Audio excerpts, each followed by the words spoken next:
I said it was just, just letting myself go, really. Generally. In every facet of my life. I'm going to go leg in the blue. I love the pool scene. Can you tell me, describe or pool scene, how long it takes to shoot that? Because it looks kind of dingy after a while. It was. It was about the pool scene. That experience for me was really extraordinary. She'd push me in the pool, and it's right, I promised Richard that I'm a good singer, and obviously I'm not. And I also promised him that I can swim, and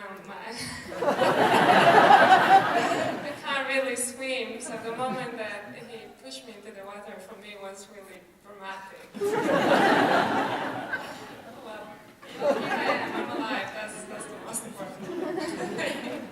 I was just wondering, you started showing Dom's humanity towards the end of the movie, but then the very last scene, you kind of show his viciousness reappears again when he's ripping the earring off, or the ring off the hand, sorry, the ring. Why did you decide to finish it with his nastier side rather than this promise with dead wife?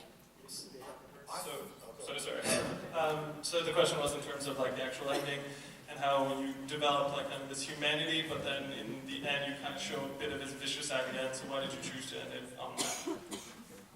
I mean, to me, that is a really important end to the tale, really, because he is who he is, and it would have been too pat and too straightforward to think that what had just happened to him would really change who he was. I think it's what, to me, makes it a fully rounded story. And the question I always hope you walk out feeling is, will he make it to pick up this little boy? Will his relationship continue? And I'm sure the audience would probably be split down the middle as to whether they think he really will or whether, because in the end, if you cut him, it's what it says in the middle is, he's a fuck. I feel like it was important for us to not make the story so clean at the end, because Dom is not a clean person, and so for me it was about there is humanity in him, and we debated whether he would pick up his, it's just weird. Who knows? I don't know. We don't know. Sequel in Vegas, you'll find out. I'm going to swing around.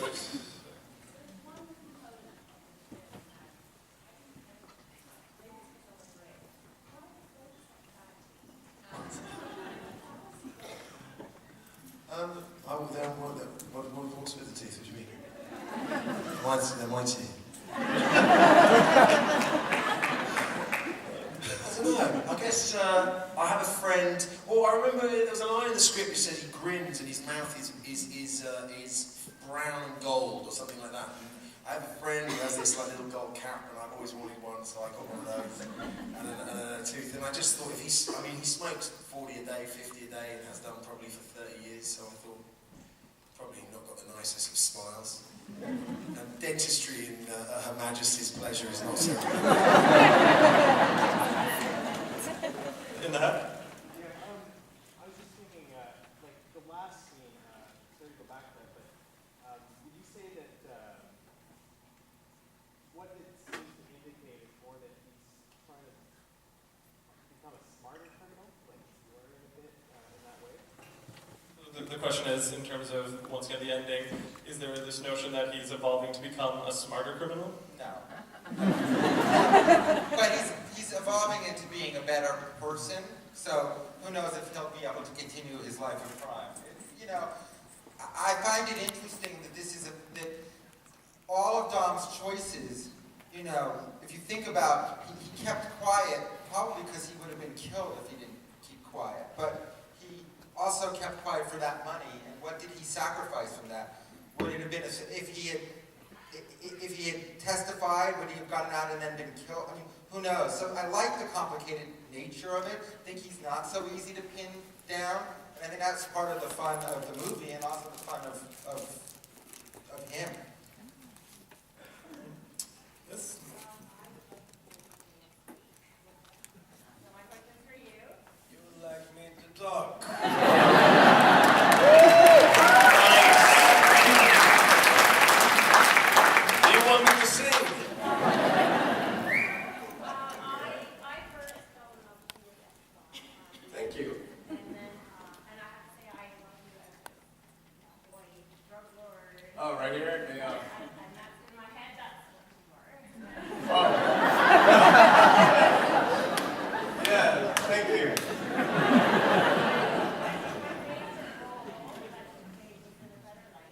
better life. Thank you. Thanks so much.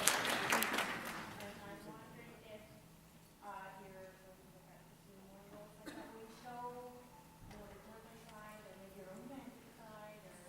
So I'm just going to jump in as well and say we have fan Damien, and the comment was made, of course, in his performance in A Better Life, and in that sense, could you even maybe contrast what it's like for you to shoot a film like that as opposed to a character that's obviously very much incredibly different than this? Yeah, well, I'm not looking for a specific type of character. I'm looking for things like this. Great writing, a juicy character, fantastic director that can take risks with you, develop us, and an amazing cast. So if it's going to be playing a crook or a good guy or take his hand, count on me. I can be a good hand too. And so that's all you want as an actor. And it was just great to see you guys in this film. I mean, I'm so proud to be a part of this. Congratulations.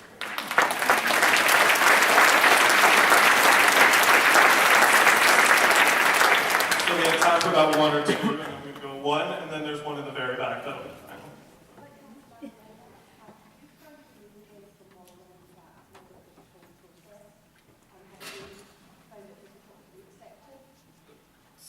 Sorry, could you repeat the question?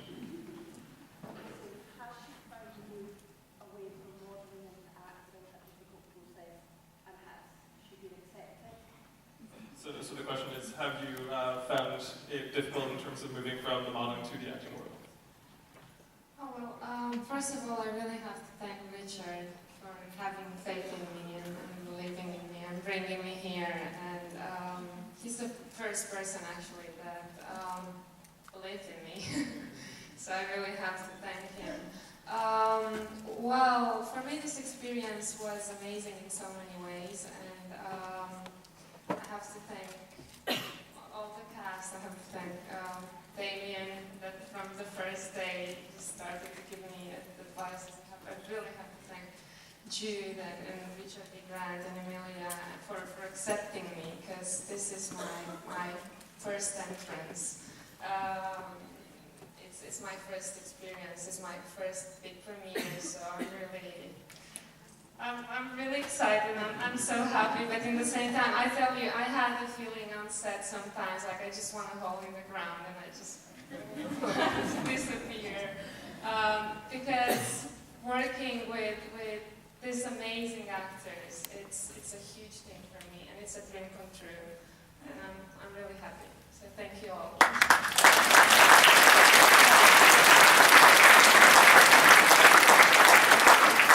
The final question, we're in the back corner there. Hi, this is a question for Jude. I just want to know how you feel watching yourself in a movie, especially one where you're not your usual handsome self. Sorry, there's two questions happening. Okay, two. So main floor, was that in the balcony that I heard the second one? Okay, so one and then two. Okay, so we're good. Go for it. This is just a question for Jude. I just want to know how you feel watching yourself in a movie, especially one where you don't look as good as you normally do. How do you feel looking at yourself on film? It's never fully satisfying. Watching yourself. I never. Do you watch? I mean, it's never really. You can't help but see your own mistakes and things that you'd like to have done better. Also, I tend to watch them and remember what was going on when we were making it. So it's kind of like a kind of bit of a nostalgia trip as well. It's like, oh yeah, that was the day we were doing that. Or, oh yeah, that was 4 o'clock in the morning and it was really cold. And you know, which is quite nice, but it's a different experience, I hope, from what you lot are thinking. Yeah, right. It's a different experience. But I do like to watch what I've done, because I feel like it's the sort of last piece of the jigsaw, you know? It's good to see how it came out. It's good to see... I've worked with people who claim never to watch their own work, never, you know, a lot of actors, obviously, not directors, they have to. But, a lot of actors I know don't watch anything they ever do. And I like to see it, at least, this was the first time I sat in tonight, I was going to watch the first 5 minutes and then leave, and then I realised I hadn't seen it with an audience, so it was really nice to sit and listen to people embracing him the way I had, and obviously Richard had in creating him. But generally, I kind of watch it once and then leave it alone. Run away from it. But on that note, I invited, Jude was such an important collaborator when we were getting this movie going, that I invited him to the editing room a lot of times. I invited actually Richard and Demian, who all gave me notes. But Jude came a lot, and it was incredibly helpful to have, now you can't do it with every actor, because some actors will just fall into a cloud of, I want to kill myself, but the right actors are able to actually say, you know, that moment I think we got better somewhere, or I'm not feeling that moment the way we want to feel it. And that's a very incredible gift to be able to have these actors. I mean, Richard came in and gave me like the meanest notes in the world. And I did all of them because I was scared. And so, quickly, the final question in the darkness. I couldn't quite see you, but continue. Oh, right in the back there. Yes. Can't see you, but we can hear you.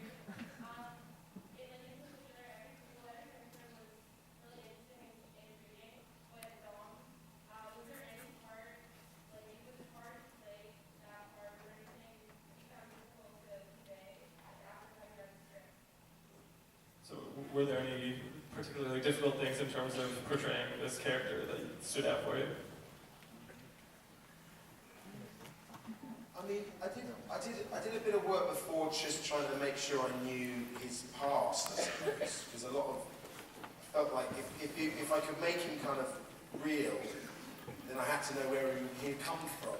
But otherwise, it was just joyous, to be honest, to be that, to sort of be that released, to be that